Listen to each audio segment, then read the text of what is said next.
नमस्कार. आपण आज माइंडसेट आणि व्यक्तिमत्व विकास या विषयावर बोलणार आहोत. आपल्या सगळ्यांचं आजच्या सत्रामध्ये मनपूर्वक या ठिकाणी स्वागत. सोमवारी 30 मार्च रोजी आपला हा 34वा भाग आपण घेत आहोत, ज्याच्यामध्ये माइंडसेट मधल्या टेलिपॅथी आणि यासारख्याच मेंदूला हॅक करणाऱ्या किंवा या ठिकाणी प्रभावशाली असणाऱ्या 10 वेगवेगळ्या जागतिक संकल्पना आपण आज समजून घेणार आहोत. प्रवासाचं नियोजन असल्यामुळे आपण हे प्री रेकॉर्डेड सेशन करत आहोत. आपल्या सगळ्यांचं मनपूर्वक स्वागत. आणि पर्सनॅलिटी डेव्हलपमेंट मधला महत्वाचा भाग जो आहे माइंडसेट ज्याला म्हणतो आपण, त्याच्यामध्ये तर तो माइंडसेट काय असतो याबद्दलची आपण माहिती यापूर्वी घेतलेली आहे. टेलिपॅथी नावाची एक संकल्पना, साधारणतः या संकल्पनेकडे बघत असताना आजची जी सामाजिक परिस्थिती आहे, म्हणजे ज्या वेळेला आपण महाराष्ट्रामध्ये सगळीकडं एखाद्या बुवा बाबाचं प्रकरण गाजत असताना टेलिपॅथी सारख्या संकल्पनेचा ज्या वेळेला आपण विचार करत आहोत, त्यावेळेला तो अत्यंत शास्त्रशुद्ध पद्धतीनं समजून घेणं हे अत्यंत गरजेचं आहे. लक्षात घ्या. या वेळेला आपल्याला ही आपण ही संकल्पना कुठून वाचली, कुठे बघितली, तर मी पहिल्यांदा डॉक्टर एपीजे अब्दुल कलाम यांचं जे इग्नायटेड माइंड नावाचं पुस्तक आहे, या पुस्तकामध्ये या संकल्पनेविषयी सुरुवातीला जाणून घेतलं. आणि अग्निपंख या पुस्तकामध्ये ज्या वेळेला प्रज्वलित मने हे जे काही या ठिकाणी पुस्तक आहे, या पुस्तकामध्ये मांडलेले हे विचार, ही टेलिपॅथी नावाची संकल्पना जास्तीत जास्त विस्तारानं पुढे तुम्ही जाल त्या पद्धतीने जास्त बघायला मिळते. आज जागतिक पातळीवर ज्या वेळेला बघतो त्यावेळेला ब्रेन कॉम्प्युटर इंटरफेस नावाची एक BCI तंत्रज्ञान या ठिकाणी अवगत झालेलं आहे. म्हणजे मीच काही महिन्यांपूर्वी ज्या वेळेला एक आर्टिकल लिहिलं होतं फेसबुकवर, तुम्हाला माहित असेल की MRI स्कॅनिंग मधून माणसाच्या मनातले विचार जर दिसायला लागले तर कोणकोणत्या पद्धतीचे चमत्कारिक बदल होऊ शकतात, काय चॅलेंजेस येऊ शकतात, या पद्धतीचा विचार मी मांडला होता. आणि आज ज्या वेळेला आपण ब्रेन कॉम्प्युटिंग इंटरफेसचा विचार करतो त्यावेळेला या ठिकाणी एका मेंदूतून दुसऱ्या उपकरणाला जर का या ठिकाणी कनेक्ट केलं तर त्यातून संदेश पाठवणं शक्य होणार आहे. म्हणजे मानसशास्त्रात टेलिपॅथी म्हणजे काय, तर समोरच्या व्यक्तीच्या भावना आणि देहबोली इतक्या सखोलपणे समजून घेणे की त्याचे उच्चाराच्या अगोदर तुम्हाला त्याचा अर्थ समजतो, हा एक भाग आहे. किंवा एखादी गोष्ट इम्पोज करणं जे आहे समोरच्याच्या मनामध्ये, हा देखील प्रयत्न चाललेला असतो. वेगवेगळ्या पद्धतीचे प्रयोग या माध्यमातून आपल्याला बघायला लोक करत असलेले बघायला मिळतात. त्यातला एक प्रयोग कपिल शर्मा शो मध्ये ज्या वेळेला या ठिकाणी बिंद्रा नावाचे जे काही व्यावसायिक कोच आहेत ते आले होते, त्यांनी त्या हॉलमध्ये प्रश्न विचारला. तुम्हाला तर माहित असेल की किती जणांना रेड कलर दिसतोय, तर त्यांनी रेड कलर सांगायला सुरुवात केली. मग विचारला किती जणांना ग्रीन कलर दिसतोय, तर त्यांनी ग्रीन कलर सांगायला सुरुवात केली. आणि त्यांनी मग प्रश्न विचारला की ज्यावेळेला तुम्ही रेड आणि ग्रीन बघत होता त्यावेळेला इतर काही दिसत होतं का, तर याचं सरळ उत्तर होतं की यातलं काहीच आपल्याला दिसत नव्हतं. तर रेटिक्युलर ऍक्टिव्हेटिंग सिस्टम RSA नावाचा एक या ठिकाणी कन्सेप्ट आहे, मेंदूचा रडार ज्याला म्हटलं जातं, तो भाग काय आहे हा भाग आपण आज ठिकाणी समजून घेऊ. अशा 10 संकल्पना मी आज आपल्याशी डिस्कस करणार आहे. तर त्यातली एक आहे की रेटिक्युलर ऍक्टिव्हेटिंग सिस्टम RAS, मेंदूचा रडार. म्हणजे हा काय भाग आहे की तुम्हाला माहित असेल, तुम्ही जो अनुभव घेतला असेल, लक्षात घ्या की तुम्हाला बाईक घ्यायची आहे आणि बाईक ज्या कंपनीची घ्यायची अशी वाटते, की तुम्हाला ऍक्टिव्हा घ्यायची आहे, तुम्हाला स्पोर्ट्स बाईक घ्यायची आहे, तुम्हाला या ठिकाणी रॉयल एनफिल्डची बाईक घ्यायची आहे, तर तुम्ही ज्याचा विचार करायला लागता, तुम्ही व्हिजिट करता, तुम्ही नेटवरती बघता आणि मग नंतर आपल्याला असं दिसायला लागतं की आपल्या आजूबाजूला त्याच गाड्या जास्त दिसायला लागल्यात. हा काय प्रकार आहे? त्या गाड्या ऑलरेडी मार्केटमध्ये असतात, त्या गाड्या ऑलरेडी रस्त्यावर फिरत असतात, पण तुम्ही जोपर्यंत तुमच्या मेंदूला ह्या सूचना देत नाही का, तुम्ही त्यावर विचार करायला सुरुवात करत नाही, तोपर्यंत त्या गोष्टी आपल्या नजरेस पडत नाहीत. ही साधी गोष्ट आहे, पण ती एक वैज्ञानिक संकल्पना आपण समजून घेणं ही गरजेचं आहे. लक्षात घ्या. म्हणजे आता याचा उपयोग माझ्या करिअरशी मी कसा करून घेईन हा प्रश्न तुम्हाला पडला असेल, तर याचा सरळ उत्तर असं आहे मित्रांनो, लक्षात घ्या की आपण या ठिकाणी ही जी काय मेंदूचा रडार जो आहे तो त्या विशिष्ट क्षेत्रामध्ये ऍक्टिव्ह करणं गरजेचं आहे की ज्या क्षेत्रामध्ये तुम्हाला स्वतःचं कर्तृत्व गाजवायचं आहे, उत्तुंग असं हे संपादन करायचं आहे.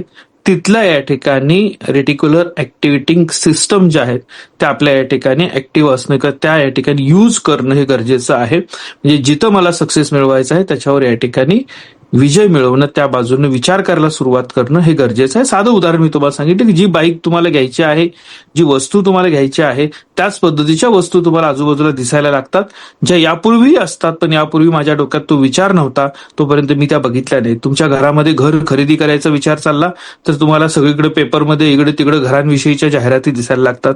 तुम्हाला रेंटेड घर पाहिजे असेल तर फ्लॅटच्या जाहिराती दिसायला लागतात. तुम्हाला मोबाईल नवीन घ्यायचा असेल, खराब झाला असं वाटलं तर मोबाईलच्या जाहिराती दिसायला लागतात. असे अनेक उदाहरणं तुम्हाला या बाबतीमध्ये घेता येतील किंवा याविषयी समजून घेता येईल. पुढची जी संकल्पना आहे ज्याला अँटी फ्रॅजिलिटी असं म्हटलं जातं, नसीम तालेब यांची एक जागतिक संकल्पना आहे. लक्षात घ्या की एखादी वस्तू ताणल्यानंतर पुन्हा या ठिकाणी मूळ स्थितीत येते, त्याला आपण या ठिकाणी रिलिजन्स असं म्हणतो. लक्षात घ्या. पण अँटी फ्रेजिलिटी म्हणजे काय की संकट, धक्के, अपयश आल्यानंतर तुटण्याऐवजी अधिक मजबूत होऊन आपण या ठिकाणी उभं राहतो. म्हणजे आपण रबरासारखं बनण्यापेक्षा अँटी फ्रेजिलिंग बनलं पाहिजे, गरजेचं आहे. लक्षात घ्या.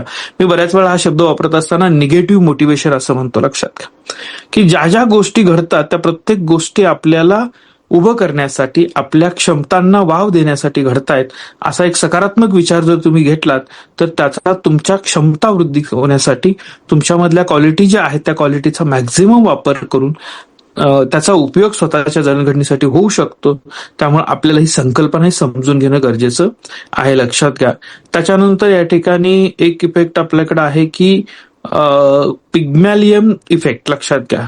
आता द पिग्मॅलियन इफेक्ट काय आहे हे लक्षात घ्या की बऱ्याच वेळेला आपण स्वतःकडून जास्त अपेक्षा ठेवणे गरजेचं असतं, इतरांच्या अपेक्षा. म्हणजे त्यांनी ते केलं पाहिजे, त्याची जबाबदारी आहे, त्याच्याकडून ते झालं पाहिजे, या अपेक्षापेक्षा ही माझ्याकडून कशा पद्धतीने मी या गोष्टी करू शकतो, या गोष्टीचा विचार जर करायला आपण सुरुवात केली तर आपला परफॉर्मन्स आपोआप वाढायला लागतो. हे लक्षात घ्या. मी गरीब आहे, मी कमकुवत आहे, मी थोडासा मागासल्या भागातून येतो, माझ्याकडे तंत्रज्ञानाचा या ठिकाणी वापर कमी आहे, माझ्या भाषेमध्ये मला अडचणी आहेत, यापेक्षा जास्त या ठिकाणी मी हे कसं प्रोग्रेसिव्हली करू शकतो, माझ्याकडे कोणत्या प्लस पॉईंट आहेत याविषयी विचार करणं गरजेचं आहे.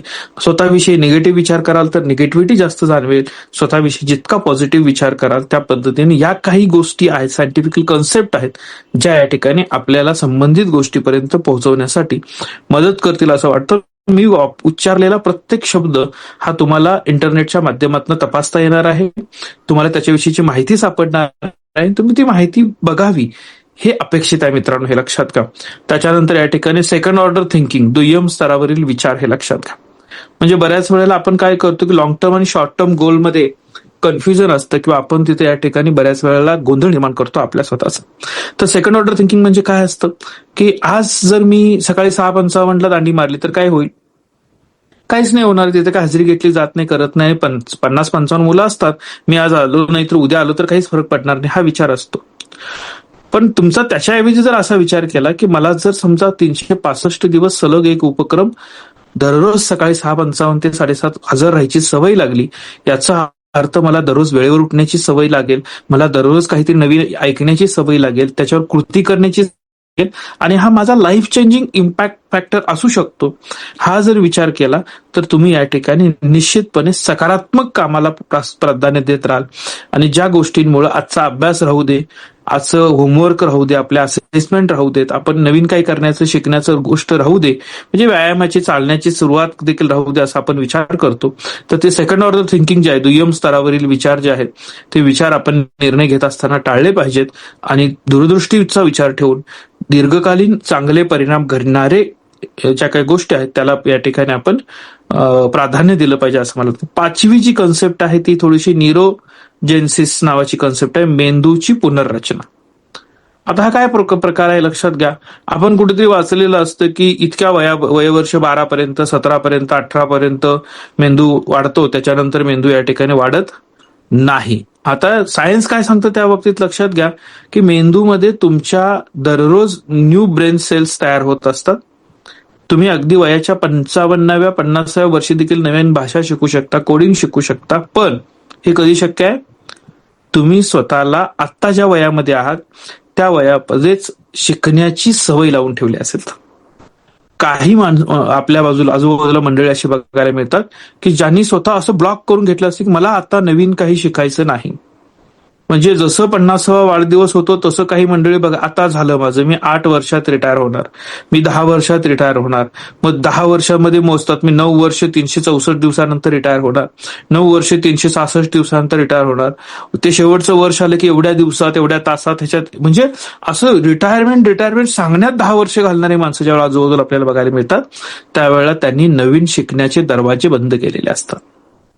आपल्याला मित्रांनो, आता तुम्ही ज्या एजमध्ये आहात त्या एजमध्ये नवनवीन कौशल्य आत्मसात करणं, ते शिकणं आणि शिकण्यासाठी स्वतःचा या ठिकाणी एक उत्साह कायम राहायचा असेल तर आपण हे लक्षात ठेवलं पाहिजे की मेंदूची पुनर्निर्मिती ज्याला म्हणता येईल, त्याच्यामध्ये नवनवीन गोष्टींचा संचय करणं, त्या आत्मसात करणं हे शक्य आहे. तुम्ही आताच जर त्या पद्धतीने स्वतःला ट्रेन केलं तर ही गोष्ट शक्य असणार आहे, लक्षात घ्या. पुढची एक संकल्पना याच्यातली आहे एपिजेनेटिक्स, म्हणजे जीवनशैलीची, एपिजेनेटिक्स जीवनशैलीची ताकद पण लक्षात घ्या. आता काय असतं की बऱ्याच वेळा आपण म्हणतो बघा की आमच्या रक्तातच बिझनेस आहे. काही कम्युनिटीबद्दल मी वारंवार बोलत असतो, या कम्युनिटी त्यांच्या रक्तातच बिझनेस आहे. काही म्हणतात की मी जेनेटिकली हुशार आहे, म्हणजे आमच्या जीन्समध्ये आई वडील हुशार होते, त्यांचे आजोबा हुशार होते, त्यांचे वडील हुशार होते, आम्ही पारंपरिक हुशारच आहोत, लक्षात घ्या. आता हा एक गोष्ट लक्षात द्या त्याच्यामध्ये की हे जे एपिजेनेटिक्स असं सांगतं की तुमच्या सवयी, तुमचा आहार, तुमचे विचार आणि तुमच्या डीएनए मधील जीन्सला ऑन आणि ऑफ करतायत, करू शकतात, हे लक्षात घ्या.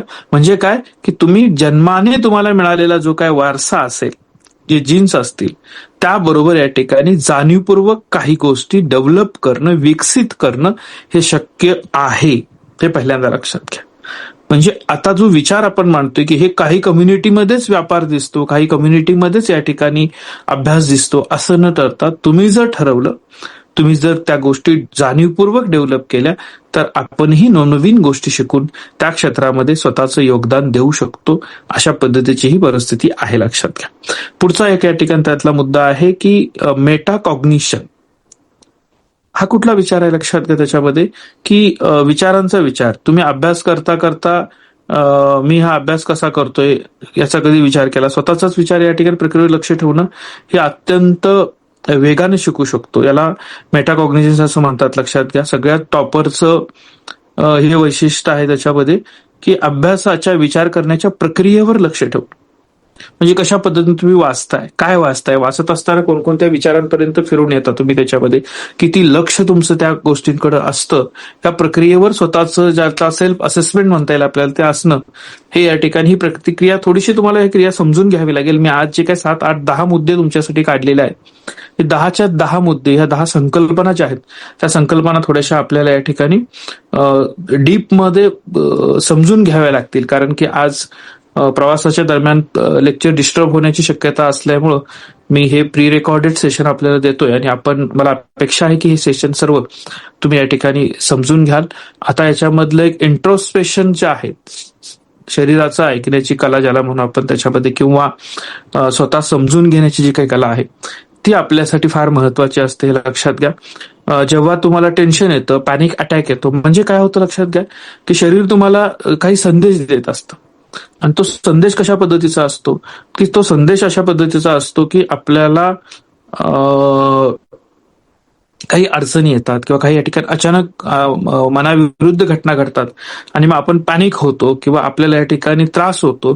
रागावर नियंत्रण मिळवण्यासाठी आपल्याला या ठिकाणी किंवा नैराश्यावर नियंत्रण मिळवण्यासाठी थोडंसं हे इंट्रोस्पेक्शन नावाचा जो प्रकार आहे तो या ठिकाणी आपल्याला महत्वाचा आहे. आपल्याला ते समजून घेणं हे देखील गरजेचं आहे मला असं वाटतं. त्यामुळे तुम्ही त्याच्यावरही काम करणं हे गरजेचं आहे. सिंक्रोनिसिटी नावाचा एक या ठिकाणी संकल्पना आहे, म्हणजे त्याला योगायोग म्हणतो आपण.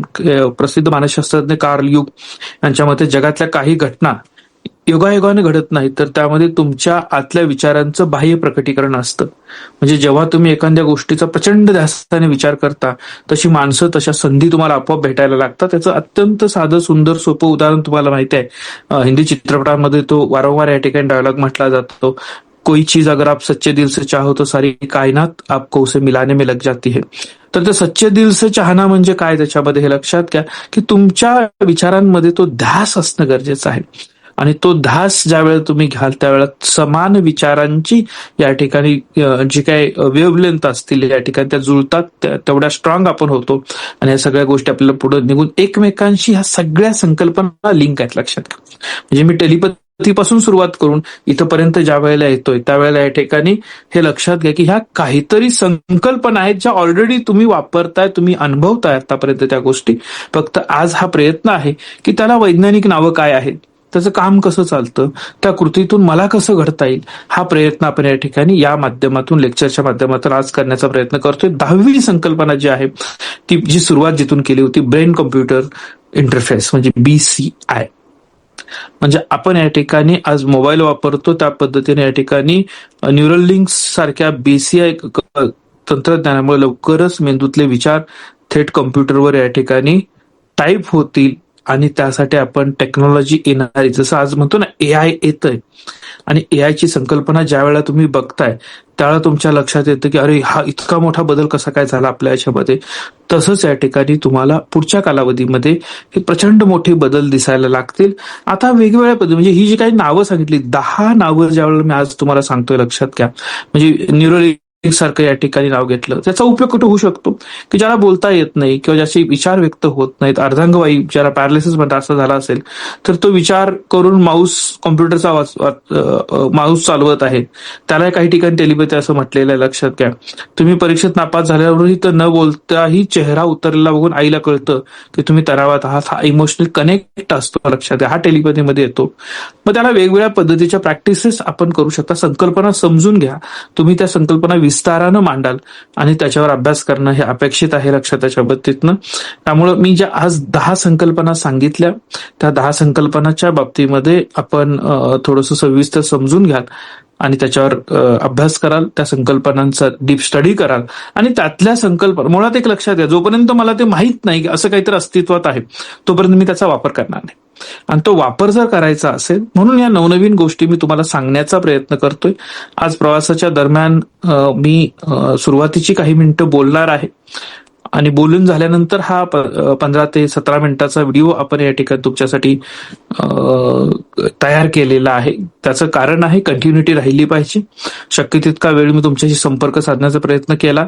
उर्वरित रेकॉर्डेड लेक्चर तुमच्यासाठी दिलेला आहे. 10च्या 10 संकल्पना तुम्ही समजून घ्याल, त्याचा स्टडी कराल आणि त्या माध्यमातून या ठिकाणी स्वतः चांगल्या पद्धतीनं या माइंडसेटसाठी आवश्यक असणाऱ्या बाबी स्वतःमध्ये डेव्हलप करण्याचा, आत्मसात करण्याचा, आणि मी मांडलेल्या मांडणीमध्ये काही चुका असतील तर त्या चुका देखील दुरुस्त करण्यासाठी मला तुम्ही फीडबॅक द्याल अशी विनंती. पुन्हा एकदा तुम्हाला आजच्या दिवसासाठी मनपूर्वक शुभेच्छा देऊन आजचे सत्र आपण इथेच थांबवतो. धन्यवाद.